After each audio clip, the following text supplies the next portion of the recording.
మీ జీఐఈటీ ఇప్పుడు జీజేయుగా మారింది. 2000కు పైగా ప్లేస్మెంట్స్, ఐపీఎం, కేపీఎంజీ వంటి సంస్థలతో ఇంటిగ్రేటెడ్ కోర్సులు. యూపీఎస్సీ కోచింగ్, అడ్మిషన్లు ఓపెన్. నందూస్ వరల్డ్ మధుకర్ అలాగే నందన వాళ్ళు చేసినటువంటి చీటింగ్ గురించి అందరికీ తెలిసిందే. దీని మీద బాధితులతోటి అడ్వకేట్స్ తోటి మనం కూడా ఇంతకుముందు మాట్లాడున్నాము. తాజాగా సుమన్ టీవీలో వచ్చినటువంటి ఇంటర్వ్యూ చూశాక 14వ తారీఖు నైట్ లో యూకే నుంచి బాధితులు కొంతమంది నాకు కాల్ చేశారు. వాళ్ళు మార్చిలో ఈ మధుకర్ అనే వ్యక్తికి మెయిల్ చేశారంట. వాళ్ళకి చీటింగ్ అయింది కాబట్టి అమౌంట్ తిరిగి ఇమ్మని చెప్పేసి. అప్పటి నుంచి అతని దగ్గర నుంచి ఎలాంటి రిప్లై కూడా వీళ్ళకి లేదు.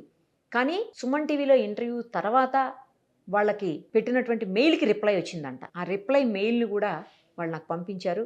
మీకు అది కూడా చూపిస్తాం. అయితే అందులో వాళ్ళు థ్రెటనింగ్ చేస్తున్నారు.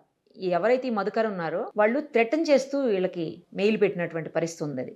అది చూసి వాళ్ళు భయపడుతున్నారు. ఏంటిది, ఎవిడెన్స్లు ఇమ్మంటారు, తర్వాత మీ లొకేషన్లు అడ్రస్లు చెప్పమంటారు, ఇదేంటి అని చెప్పేసి వాళ్ళు భయపడేటువంటి పరిస్థితి. ఇదే విషయం మీద మనతో మాట్లాడడానికి ప్రముఖ హైకోర్టు అడ్వకేట్ సుంకర నరేష్ గారు ప్రస్తుతం మనతో పాటు ఉన్నారు. ఒక్కసారి ఆయనతో మాట్లాడదాం. నమస్తే అండి. నమస్తే అండి. మనం చేసినటువంటి ఇంటర్వ్యూ తర్వాత నాకు ఈ వీళ్ళు కాల్ చేశారండి, మాట్లాడారు నాతోటి.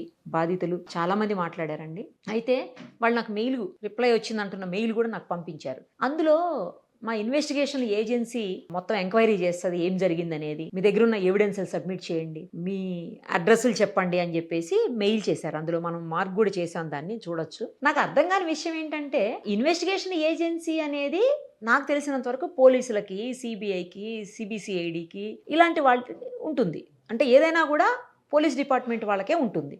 బట్ ఇన్వెస్టిగేషన్ ఏజెన్సీ చూస్తుంది, మీరు ఎవిడెన్స్లు ఇవ్వండి అంటే అసలు ఎవిడెన్స్లు వాళ్ళకెందుకు ఇవ్వాలి? వాళ్ళు తప్పు చేసి వాళ్ళు చీట్ చేస్తే వీళ్ళ దగ్గర ఉన్న ఎవిడెన్స్లు చీట్ చేసిన వాళ్ళకి ఇమ్మని అడుగుతున్నారండి. నాకు అర్థం కాలేదు అసలు ఆ మెయిల్ ఏంటో. మరి వేటగాడు అసమర్థుడైతే కనుక కుందేలు ఎదురొచ్చి హాయ్ చెప్తుందంటండి. ఇది ఇప్పుడు ఎందుకు చెప్తానంటే సామెత, ఈ రోజు మీరు పంపించినటువంటి ఏదైతే కనుక స్క్రీన్ షాట్ ఉందో, అదే విధంగా ఏదైతే కనుక మనం ఇంటర్వ్యూ చేసిన తర్వాత సదరు బాధితులు మీతో ఫోన్లో మాట్లాడారో, ఇప్పటికీ కూడా మనం అబ్జర్వ్ చేసినట్లయితే కనుక మోసం చేసిన వాడు దర్జాగా ఫోన్ లైన్లో కాంటాక్ట్కి వస్తూ మీడియాలో ఇంటర్వ్యూలు ఇస్తున్నాడు. నేను అట్లా చేయలేదు, ఇట్లా చేయలేదు అని చెప్పని కాకమ్మ కౌరులు చెప్తున్నాడు. ఏ ధైర్యంతో చెప్తున్నాడు అని అంటే కనుక ఒకటే ధైర్యం, ఎవరైతే కనుక ఈ నందూస్ వాళ్ళు మధుకర్ చేతిలో కానీ వాళ్ళ వైఫ్ చేతిలో కానీ మోసపోయారో వాళ్ళెవరు కూడా వాళ్ళ పేర్లు బయట చెప్పడానికి సిద్ధంగా లేరు.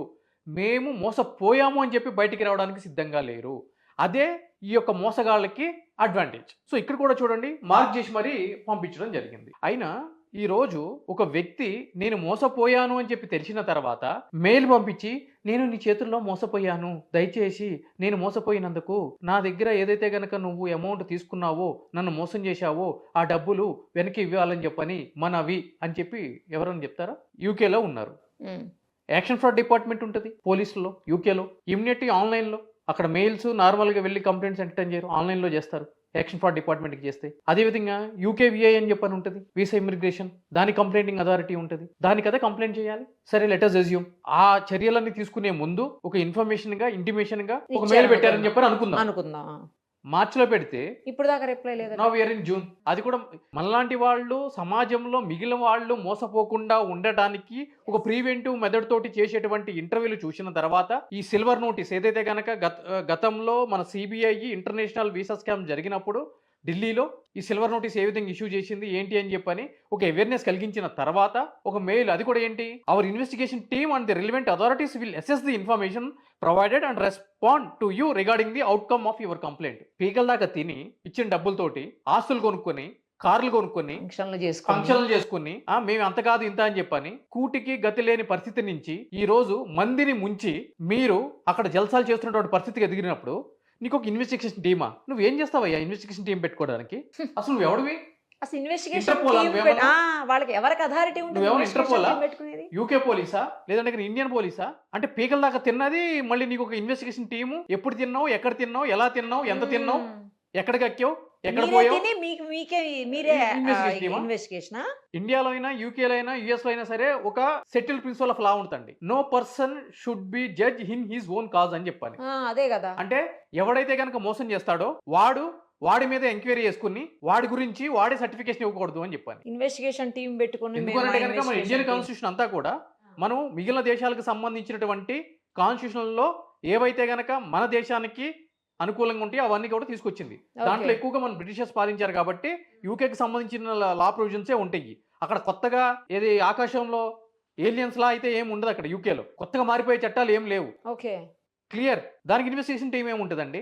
వీళ్ళు కూడా యూకేలో ఉంటారు. సరే, ఇప్పుడు ఇండియాలో ఉంటున్నారు, ఇండియాలో కూడా ఏదో ఒక మారుమూల గ్రామంలో ఉంటున్నారు, అసలు ఇక్కడే చట్టాలు తెలియదు అని అనుకున్నప్పుడు ఇంటర్నేషనల్ లాస్ ఏం తెలుస్తాయి అని చెప్పనుకోవచ్చు. ఇక్కడ నుంచి వెళ్ళి వీళ్ళందరూ ఎవరైతే కనుక సోకాళ్ళ బాధితులు ఉన్నారో వాళ్ళందరూ యూకేలోనే ఉంటున్నారు కదండి. అంటే మనకంటే బాగా లోకల్లో ఎటువంటి లాస్ ఇంప్లిమెంట్ చేస్తారని చెప్పి వాళ్ళకే తెలిసింది. ఇంకా బాగా తెలుస్తుంది. ఇక్కడ ఉంటే కనుక సీట్ బెల్ట్ వేయడాడు, ఇక్కడ ఉంటే కనుక చాక్లెట్ తిని బయటపడేస్తాడు, పాప్కార్న్ తిని బయటపడేస్తాడు, అడ్డగోలుగా పార్కింగ్ చేస్తాడు. అక్కడ బయటకు వెళ్ళి చేయమని చెప్పండి, ఎవరు నేర్పిస్తున్నారు ఇవన్నీ? మరి బయట కంట్రీకి వెళ్ళినప్పుడు పద్ధతిగా ఉండాలి, సీటు పెట్టి వెళ్ళాలి, నిర్దేశిత వేగంతోనే వెళ్ళాలి, బయట డస్ట్ వేయకూడదు, మరి అన్ని నేర్చుకుంటున్నారు కదా. ఎందుకు అని అంటే కనుక ఏ మాత్రం డీవియేషన్ ఉన్నా కూడా విపరీతమైన ఫైన్స్ అనేది అక్కడ వేయడం జరుగుతుంది, ఇంపోజ్ చేయడం జరుగుతుంది. అవన్నీ బాగా తెలుసు. ఈ రోజు గల్ఫ్ కంట్రీస్ కి ఇక్కడ నుంచి బ్రతుకు తెరువు గురించి ఎవరైతే కనుక వెళ్తున్నారో, బౌండెడ్ లేబర్ కింద వర్క్ చేస్తున్నారో వాళ్ళకి ఇక్కడ లాస్ క్లియర్ గా తెలుసు. అరబ్ లాస్ ఏముంటుంది అని చెప్పని. అటువంటిది చదువుకున్నారు, ఉద్యోగాలు చేస్తున్నారు, వీసాస్ చేస్తున్నారు అని అంటే కనుక వాళ్ళకి తెలియకుండా ఉంటుందా? మెయిల్ పెట్టామండి, మార్చిలో మీరు ఇంటర్వ్యూ చేసిన తర్వాత మాకు రిప్లై వచ్చిందండి, మీ ఇంటి ఇక్కడ in addition please provide your current residential address అంటే. రెసిడెన్షియల్ అడ్రస్ అంటే ఎందుకు అంటే నువ్వు మనీ తీసుకున్నప్పుడు నీ ఇంటి అడ్రస్ ఎక్కడ, నీ కులం ఏంటి, నువ్వు ఎప్పుడు పుట్టావు, నీ మతం ఏంటి, ఇవన్నీ అడిగి తీసుకున్నావా? తీసుకోలేదు కదా. అదే కదా, వాళ్ళు మెయిల్ చేసినప్పుడు వాళ్ళకి ఇవ్వాల్సినటువంటిది నీకు చేత కాకుండా నువ్వు చేయలేనప్పుడు నువ్వు వాళ్ళ దగ్గర తీసుకున్నటువంటి అమౌంట్ వాళ్ళకి ఇచ్చేసేయాలి కదా. వాళ్ళు ఎంతో కష్టపడి ఇక్కడ కుటుంబాలు ఇబ్బంది పడి లోన్స్ తీసుకుని అక్కడికి పంపించి మీ చేతిలో పెట్టినప్పుడు, కొంతమంది అయితే రైతుల కుటుంబాల పిల్లలు అంటండి పాపం. ఎందుకు అది ఎంత అంటే ఈ లెవెల్లో థ్రెటనింగ్ ఏంది? యూకేలో కూడా ఈ విధంగా ఉన్నప్పుడు ఎమర్జెన్సీ కాంటాక్ట్ నెంబర్ అని చెప్పని ఉంటుందండి. సో దానికి కాల్ చేసి ఇమీడియట్లీ పోలీస్ వస్తారు. పోలీస్ వచ్చినప్పుడు వాళ్ళకి క్లియర్ గా చెప్పొచ్చు. అయితే ఇక్కడ ఏం జరుగుతుంది అని అంటే కనుక అది కూడా నేను చెప్తాను. అంటే second side of the coin కూడా నేను చెప్తాను, మనం మాట్లాడుకోవాలి. వీళ్ళు ఎందుకు ముందుకు రావట్లేదు అని అంటే కనుక ఈ విధంగా అక్రమ మార్గంలో వీసాలు పొందడం కూడా చట్ట వ్యతిరేకం. సిఓఎస్ సర్టిఫికేట్ ఆఫ్ స్పాన్సర్షిప్స్ ఇవన్నీ తీసుకోవడం అక్రమం. సో కాబట్టి వీళ్ళు ఏదైనా బయటకు వచ్చి కంప్లైంట్ ఇస్తే మళ్ళీ వాళ్ళకి ఇక్కడ ఇబ్బంది అవుతుందో అని చెప్పి అనేది వీళ్ళ ఇంటెన్షన్. అది ఉంది. అది అసలు యాక్చువల్గా ఏంటంటే కనుక అది అందు గురించి బయటకు రాలేకపోతున్నారు. అది అడ్వాంటేజ్ అయింది, అది అవతలకి అడ్వాంటేజ్ అయింది. కానీ ఇక్కడ మనం చూసుకున్నట్లయితే కనుక అటువంటి వాళ్ళు అందరూ లేరు, కొంతమంది మాత్రమే ఉన్నారు అటువంటి వాళ్ళు. మిగిలిన వాళ్ళకి విక్టిమ్ ప్రొటెక్షన్ కార్డు ఎట్లయినా ఉంటుంది, వాళ్ళు కూడా రావట్లేదు. దౌర్భాగ్యం ఏంటంటే అది మనకు సంబంధం లేని విషయం. ఇప్పుడు వాళ్ళ అమౌంట్, వాళ్ళు మోసపోయారు, వాళ్ళకి పెయిన్ ఉంటే వాళ్ళు ముందుకు వస్తారు, వాళ్ళు కంప్లైంట్ ఇచ్చుకుంటారు. ఇప్పుడు being a media, being a legal person మనం చెప్పాల్సింది ఏంటి అంటే కనుక మిగిలిన వాళ్ళు మోసపోకుండా మోసపోయిన వాళ్ళకి ఉన్నటువంటి రక్షణ చట్టాలు ఏమున్నాయి అని చెప్పి చెప్పడం వరకు మనం బాధ్యత. అంటే ఇది ఇది ఇక్కడికే పరిమితమైంది కాదండి. గతంలో మీరు చూసుకున్నట్లయితే కనుక ఈ హనుమాన్ మూవీ అని చెప్పి ఒక మూవీ ఉంటుంది అని తెలుగులో. చైతన్య రెడ్డి, నిరంజన్ రెడ్డి అని చెప్పని ఇద్దరు వైఫ్ అండ్ హస్బెండ్స్. వాళ్ళ ప్రొడ్యూసర్ గా హనుమాన్ మూవీ అని చెప్పని అన్నారు. ఈ చైతన్య రెడ్డి, నిరంజన్ రెడ్డి కూడా అమెరికాలో ఈ విధంగానే ఇటువంటి వీసా స్కామ్ చేసి వచ్చారు. గతంలో దొంగతనం ఎవరు చేసేటోళ్ళు అని అంటే కనుక ఒంటి నిండా నూనె పూసుకుని రాత్రిపూట అందరూ పడుకున్న తర్వాత లైట్లు ఆర్పేసిన తర్వాత కిటికీలు డోర్లు పగలగొట్టి లోపలికి వచ్చి దొంగతనం చేసుకుని వెళ్ళేటోళ్ళు. వాళ్ళని దొంగలు అని చెప్పని అంటేవాళ్ళు. ఇప్పుడు దొంగలు ఏ విధంగా అయిపోయారు అంటే కనుక ప్రొఫెషనల్స్ అయిపోయారు. అంటే సమాజంలో ఒక పెద్ద మనుషులాగా, సోషల్ మీడియాలో ఇన్ఫ్లుయెన్సర్స్ లాగా తయారయ్యి అందరూ కనిపిస్తూ ఉండగా దొంగతనం చేస్తున్నారు. అంటే పరిస్థితి ఏ విధంగా మారిపోయిందో చూడండి. ఇప్పుడు ఈ నందుసోళ్ళలో కూడా నాకు తెలుస్తుంది, నా దృష్టికి వచ్చింది ఏంటి అని అంటే కనుక ఆంధ్రప్రదేశ్కి సంబంధించినటువంటి ఒక మంత్రి ఈ పోలీస్ స్టేషన్లో ఎవరైనా నిందితులపై కంప్లైంట్ ఇస్తే ఆ పోలీస్ స్టేషన్కి ఫోన్ చేసి మీరు కంప్లైంట్ రిజిస్టర్ చేయొద్దు అని చెప్పని అంటున్నాడంట. సో కాబట్టి ఇక్కడ ఏం జరుగుతుంది అని అంటే కనుక ఎక్కడో ఆంధ్రాలో ఉండే మంత్రి తెలంగాణ పోలీసులు కూడా ఫోన్ చేసి ఇన్ఫ్లుయెన్స్ చేస్తున్నాడంట. ఇది ఎక్కడ దౌర్భాగ్యం? సరే, సెటిల్మెంట్ చేసుకుంటారంటే వెళ్ళను గుడ్. మీరే దగ్గరుండి పెద్ద మనిషి కింద వాళ్ళు ఏదైతే కనుక మోసపోయారో ఆ అమౌంట్ కనుక మీరు ఇప్పించేశారనుకోండి, ఇష్యూనే లేదు కదండి. ఇప్పుడు ఎవరైనా సరే ఈ రోజు గొంతు చుంచుకుని మాట్లాడేది ఎందుకు అని అంటే కనుక బాధితులకి న్యాయం జరగాలి. వాళ్ళు చాలా చిన్న సన్నకారు రైతులు లోన్లతోటి వెళ్ళారు. బడా బాబులు అనుకోండి, అది మనకు అనవసరమైన విషయం, వాళ్ళు చూసుకుంటారు. కానీ వీళ్ళు ఏదో ₹1 సంపాదించుకోవాలి, తినక బయట దేశాలకు వెళ్ళాలి అనే ఒక ఆకాంక్షతోటి ఈ రోజు ఈ విధంగా ఉంటారు. కానీ ఇటువంటి వ్యక్తులను కూడా మీరు మీ యొక్క సోషల్ మీడియా చేసి నేను ఇన్ఫ్లుయెన్సర్ అని చెప్పని ఏదో చిరంజీవి గారి సినిమాలో ఏదో నేను క్యారెక్టర్ చేశాను, నాకు చిరంజీవి గారు తెలుసు, పవన్ కళ్యాణ్ గారు తెలుసు అని చెప్పని ఇటువంటి మాటలు మాట్లాడటం, ఇవన్నీ కూడా కరెక్ట్ వేలో కాదు. ఇది ఈ రోజు బాగుంటుందేమో కానీ ఇది తాత్కాలికమే, శాశ్వతం అయితే కాదు. అయితే విక్టిమ్ సైడ్ కూడా మనం మాట్లాడుకోవాల్సిన విషయం ఏంటి అంటే కనుక దయచేసి లేనిపోని ఫాంటసీస్ కి మీరు పోవద్దు. అంటే ఈ రోజు స్క్రీన్ మీద కనిపిస్తున్నారు, సినిమాల్లో కనిపిస్తున్నారు, ఎక్కడో బయట ఫారిన్ కంట్రీస్ లో కనిపిస్తారు అని చెప్పి మీరు కూడా టెంప్ట్ అయ్యి వాళ్ళతో మనం రిలేషన్ మెయింటైన్ చేయాలని చెప్పని వాళ్ళు నాకు ఫోన్ చేస్తారు, ఇక చూడు నాతో ఫోన్ మాట్లాడుతున్నారు అని చెప్పి చూపించుకోవడానికి, సోకులు పడడానికి దయచేసి మీరు కష్టార్జితంతో సంపాదించుకున్న సొమ్ముని అటువంటి వాళ్ళకి ధారాదత్తం చెయ్యొద్దు. ఎందుకంటే కనుక ఒకసారి పోయినాయి అంటే కనుక పోయినాయి, ఇంకా అది వచ్చే ఛాన్సెస్ లేనే లేవు. ఇండియాలో ఉన్న బాధితుల్లో ఈ రోజు న్యాయం జరగాలన్నా కూడా అది యూకేలో ఉన్నారు. సిబిఐ టేకప్ చేయాలి కేసుని. సిబిఐ టేకప్ చేయాలి అని అంటే కనుక స్టేట్ గవర్నమెంట్ రిఫర్ చేయాలి, లేదంటే కనుక high court or supreme court or central government. వీళ్ళు బయటకు వచ్చి వాళ్ళ పేర్లు చెప్పుకోవడానికే భయపడేటోళ్ళు ఇవన్నీ ఎక్కడ చేస్తారు? ఇంటర్పోల్ సహాయంతో ఆ సిల్వర్ నోటీస్ ఇష్యూ చేసి వాళ్ళు ఎక్కడెక్కడ ప్రాపర్టీస్ కొన్నారు, ఎక్కడ ఉన్నారు, ఏంటి అని చెప్పి వాళ్ళ వేరే అబౌట్స్ ఫైండ్ అవుట్ చేసి ఈ పంజాబ్కి సంబంధించి అనుకుంటే తేవచ్చు కదండి అట్లా 100% తేవచ్చండి, దాంట్లో నో డౌట్ అబౌట్. సో కాకపోతే అనుకోవాలి అని అంటే కనుక బాధితులు బలంగా ఉండాలి కదా. ప్రభుత్వాలు కూడా ఖాళీగా కూర్చోలేదు కదండి, ప్రభుత్వాలకే 100 సమస్యలు ఉన్నాయి కదా. ఇది ఒకటే కాదు కదా.